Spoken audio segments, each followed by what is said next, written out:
नमस्कार। आज हम कक्षा 6 रुचिरा भाग 1 के 8वें पाठ सुक्ति स्तबकः यानी अच्छे वचनों का गुच्छा।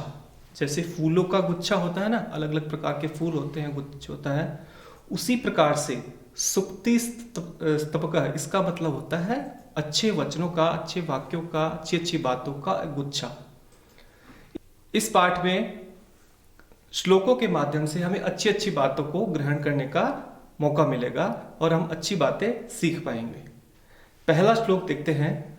उद्यमेन ही सिद्ध्यन्ति कार्याणि न मनोरथै न हि सुप्तस्य सिंहस्य प्रविशन्ति मुखे मृगा।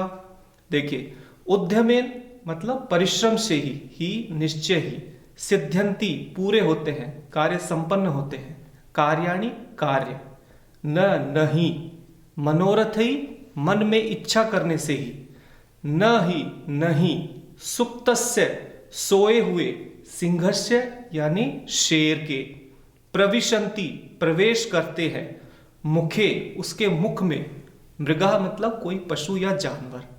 अर्थात उद्यमेन ही सिद्ध्यन्ति कार्याणि न मनोरथे। मनुष्य को हमेशा परिश्रम करने से ही, मतलब मेहनत करने से ही उसके कार्य पूरे होते हैं, न कि मन में इच्छा करने से ही। आपने कोई चीज मन में इच्छा कर ली, वो कार्य पूर्ण नहीं होगा जब तक हम उस कार्य को करने के लिए अग्रसर नहीं रहेंगे। जिस प्रकार से एक सोए हुए शेर, सोया हुआ शेर रहता है, उसके मुख में कोई भी पशु है या जानवर है, जब वो भूखा होता है, वो जानवर उसके मुख में अपने आप नहीं आता, उसके लिए उसे क्या करना पड़ता है? परिश्रम, मेहनत। उद्यमेन, उद्यमेन का होता है परिश्रम या मेहनत। पहले श्लोक में हमने समझा कि मनुष्य परिश्रम के माध्यम से ही अपने कार्यों को पूरा कर सकता है, अपनी मन की इच्छाओं को पूरा कर सकता है। जिस प्रकार से सोया हुआ शेर होता है, उसके मुख में कोई भी मृग या कोई भी जानवर अपने आप प्रवेश नहीं कर सकता, उसके लिए उसे मेहनत करनी ही पड़ेगी। अब दूसरा श्लोक देखेंगे। पुस्तके पठितः पाठः जीवनेनैव साधितः किं भवेत् तेन पाठेन जीवने यो न सार्थकः। पुस्तके यानी पुस्तक में, पठित पाठः पढ़ा हुआ जो पाठ है, जीवने अपने जीवन में, न एव नहीं साधित है उपयोगी होता है या साधित होता है। किम भवेत क्या, भवेत होना चाहिए, तेन पाठेन उस पाठ को पढ़ने से, जीवने जीवन में, यो न सार्थक है जो सार्थक न हो। अर्थात अगर आपने पुस्तक में जो कोई भी पाठ पढ़ा है, जो भी आपने लेसन को पढ़ा है, अगर उसकी बात को, उसकी अच्छी बात को, उसके सार को अगर हमने जीवन में उपयोग में नहीं लिया, अगर हमने जीवन में नहीं साधा, तो किम भवेत् तेन पाठेन, तो उस पाठ को पढ़ने का क्या लाभ जो जीवने यो न सार्थक है, जो जीवन में हम उसका उपयोग नहीं ला सकते। मतलब हमारे पढ़ने का कोई लाभ नहीं है। अगर हम जो भी पढ़ें उससे कोई अच्छी बात ग्रहण करें, उसे अपने जीवन में भी उतारना चाहिए ताकि हम आगे बढ़ सकें। तीसरे श्लोक में देखिए। प्रिय वाक्य प्रदानेन सर्वे तुष्यन्ति जन्तवः तस्मात् प्रियं हि वक्तव्यं वचने का दरिद्रता। प्रिय वाक्य प्रदानेन, प्रिय वाक्य प्रदान मतलब प्रिय, जो मधुर लगने वाले वाक्य, जो बातें हैं, प्रदान है मतलब प्रदान करनी चाहिए, कहनी चाहिए, जिससे सर्वे सभी, तुष्यंती मतलब संतुष्ट होते हैं, जंतु है जो भी प्राणी है, तस्मात् इसलिए ही, प्रियम प्रिय ही या मधुर ही मतलब निश्चय ही, वक्तव्यम मतलब बोलना चाहिए, वचने वचन में, का क्या, दरिद्रता, दरिद्रता मतलब गरीबी या कंजूसी। इस श्लोक में क्या बताया कवि ने? प्रिय वाक्य प्रदानेन, अर्थात प्रिय वचनों को बोलने में, प्रिय वाक्य बोलने में, अगर हम किसी से मीठी वाणी में बात करते हैं, मधुर वचनों का प्रयोग करते हैं किसी से बात करने में, तो क्या होता है? सर्वे तुष्यन्ति जंतवः, सभी जो लोग हैं वो संतुष्ट होते हैं, खुश होते हैं, प्रसन्न होते हैं, मतलब उन्हें अच्छा लगता है। अगर हम मीठी वाणी में बात करेंगे, प्रिय वचन कहेंगे, तस्मात् प्रियम ही वक्तव्यम वचने का दृढ़ता, मतलब कवि ने कहा है कि जब हम प्रिय वचनों को बोल करके सभी लोगों को प्रसन्न कर सकते हैं, उनको खुश कर सकते हैं, तो हमें प्रिय वचन क्यों नहीं बोलना चाहिए। अर्थात वचने का दृढ़ता, मतलब इन प्रिय वचनों को बोलने में गरीबी क्यों, दृढ़ता क्यों।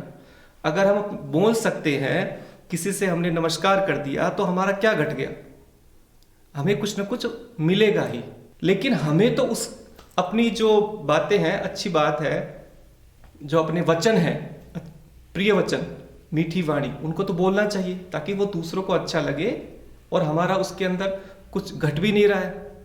ये तो अपनी आजादी के अनुसार आराम से इसको बोल सकते हैं। चौथे श्लोक में देखिए, गच्छन् पिपीलको याति योजनानां शतान्यपि अगच्छन् वैनतयोऽपि पदमेकं न गच्छति।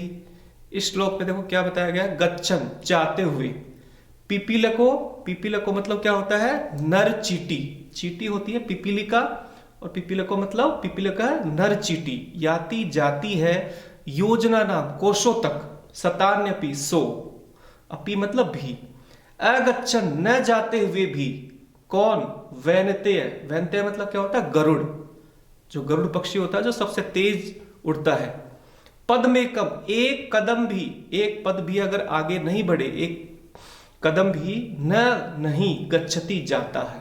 अर्थात एक नर चींटी होती है, गच्छन् पिपीलको याति, एक नर चींटी एकदम धीरे धीरे चलती है, तो वो अपने लक्ष्य तक, अगर वो धीरे धीरे भी चल रही है, चाहे वो लक्ष्य 100 कोस भी दूर हो, कोस का मतलब जैसे प्राचीन समय में क्या होता था, कोस, आपके दादा या दादी या नाना ने से पूछना, कोस मतलब क्या होता है, एक कोस में होते हैं 3 किलोमीटर, मतलब इसमें बताया गया है कि 100 कोसों तक वो नर चींटी अपने गंतव्य स्थान तक पहुंच जाती है, क्योंकि उसके लिए उसने एक एक कदम चला है, प्रयास किया है।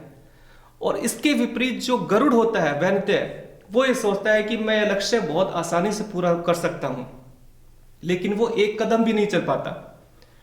अगर वो एक कदम भी नहीं चलता है, अगच्छन् मतलब नहीं जाता, वैनतेय मतलब गरुड़, एक कदम भी नहीं चलता है, तो पदमेकं न गच्छति, तो वो कहीं उस स्थान पर नहीं पहुंच सकता है। अंतिम श्लोक देखिए, काकः कृष्णः पिकः कृष्णः को भेदः पिक काकयो वसंत समय प्राप्ते काकः काकः पिकः पिकः।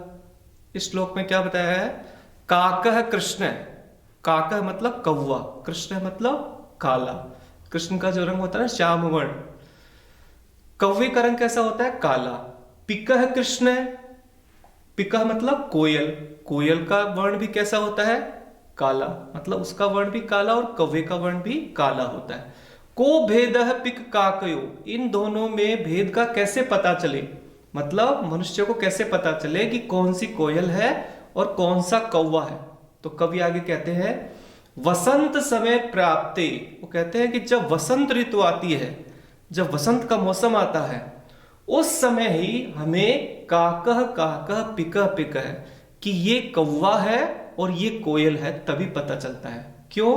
क्योंकि वसंत ऋतु आने के बाद ही जब कौवा और कोयल बोलते हैं, तो उनकी वाणी से हमें पता चलता है कि कौवा काँव काँव करता है और कोयल कूजती है। उससे हमें पता चलता है उनकी वाणी से कि ये कौवा है और ये कोयल है। धन्यवाद।